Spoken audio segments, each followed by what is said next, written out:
Ateke chi eri mabega woluyimba agamba kyabadajja mutima ankuzako Joseph in special beautiful way agamba kyabadajja Apple wamune muganda wange lwa sama kayimba bakayita enough ya remix yakakoze ne msajja wange amayita tipa Zafaran kikolo kyekiri mu luyimba lo omanyi bazize tufuna wano ku WhatsApp olo lusigaleko zili zonna tuziyiwa.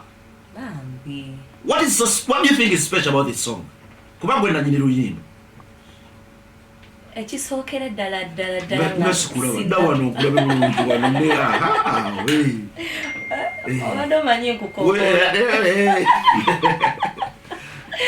ekisookera ddala before I even get to the song, abantu abanjagala era banzikiririzaamu buli lwobeera n'omuntu ng'akwagala ng'akukiririzaamu buli ky'onaaleeta kijja kuba kyanjawulo matu ge ne mu maaso ge era bawuliriza emanduso njagala kubeebaza nnyo nnyini ddala okunjagala n'okubeera nga balusabye ne bagamba lusigaleko lubeereko ne baluwuliriza singa sibbo singa teruliwo. So all other reasons are valid because of them. You're right. Now it gets us to the song. Lwaki mwaluddamu luno luyimba? Twafulumya Nakawere ne Nafuya at the same time. Yeah, zali bbiri. Yes, yali dual release. Nakawere nga alina video, Nafuya nga talina video. Yeah. Kakati ekiseera ne kiyitawo koze emyezi gibadde nga ebiri nga Nafuya wali mu rotation nenga talina video. Yeah. So we felt like kijja kola nnyo amakulu singa tumwongeramu ekyenjawulo. Nga temunaleeta video. Yes, nga tetunaleeta video. Kuba engeri gyabadde nga mwali singa twakola bukozi video tewali baddewo nnyo makulu. Tekyabagira mu bwongo nga muzitaasira ennyimba nti kuzina ebbiri kulina okubaako kolabo tekyajja mu bwongo bwamu just neebuuza bwebuuza. At first tekyalimu naye mu luyimba okubanga lubaddewo twali tunoonya ekyenjawulo kye tuyinza okulwongerako. We were looking for different strategies. Tuyinza ddwongeramu ki tuyinza kulukyusa tutya abantu ne bongera okulwagala. Exactly. So mu kaseera ako njagala kwewala luzungu.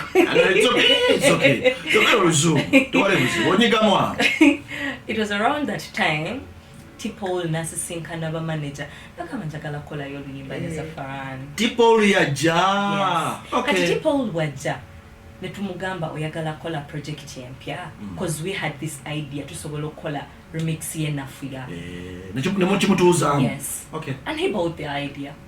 And you're ready to go. Natula mu luyimba and he did a lot of justice to it. Okay. Big up on yourself, my brother Tipol. Wow. Yes. Now, Katino, right now, Nafuya remix is doing wonders. Yes, it is really, really amazing.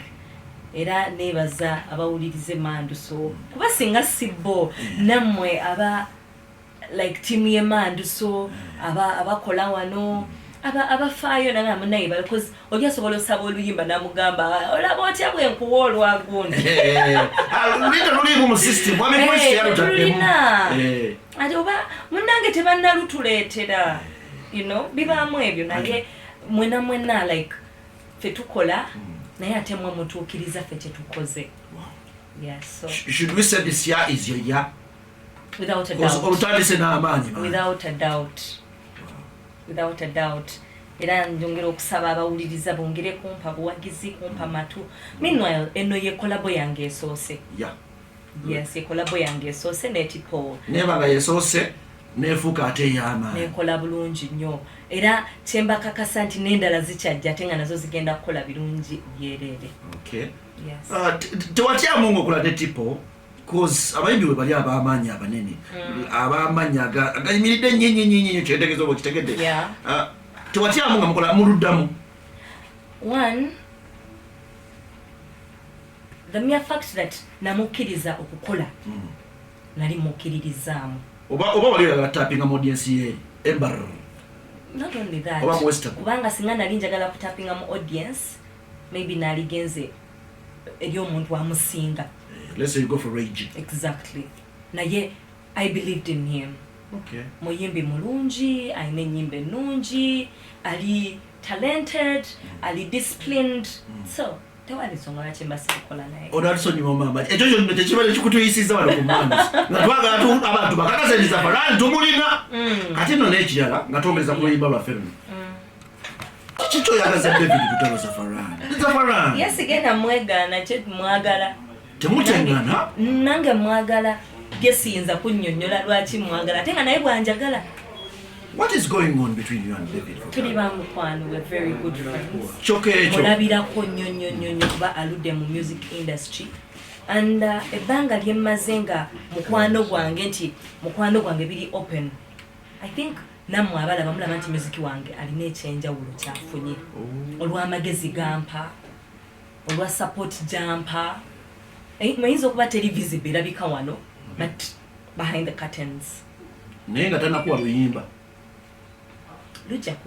So it's nothing like love, agape love, relationship. No. Relationship je tulina nti mukwano gwange. Chokka, just friendship. Yes. Sibiri. Bibalowooza. Balowooza biri wanzi birako. Indeed. Natabako apartment hiyo. Ebintu bya Khalifa. It's been so well. What else should we expect from you this year? Kiche tuba tukusubiramu omwaka guno. Kirala kati kama atuyambye tuyira project etambula. Yes. Omwaka guno ekigenda okwawukana ku myaka ebiri. Tetukonya satu. Nyingira buyingizi gwako satu. Okay. Yes. Okay. Mu myaka ebiri egiyise mbadde nkola singles zokka. Okay. So mu mwaka guno collabo ziyinza osingako ku singles. Okikola lwaki no oba? It was in plan. It was in plan? Yes. Wow. It's amazing. It was in plan. Kuba nalabanga twetaaga. Okay.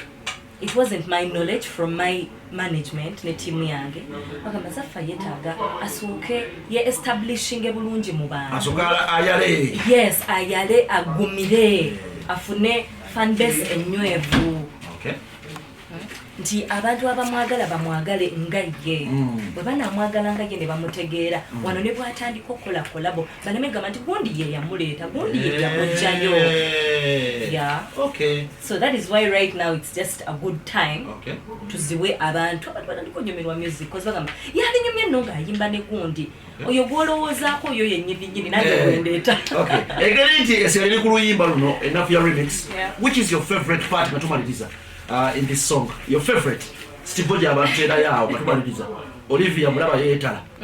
Which is your favorite? Omwana yagamba nyowe kunkunda kunde bya Rio tibya bari ebye tibya nziro. I will love you, make you my hero. If you don't believe me, check my pillow. Rompa demo ka distance ngotambo demo for instance. Okay. Saine gwesiwa. Hey, wanage Zafaran yo kutupata naye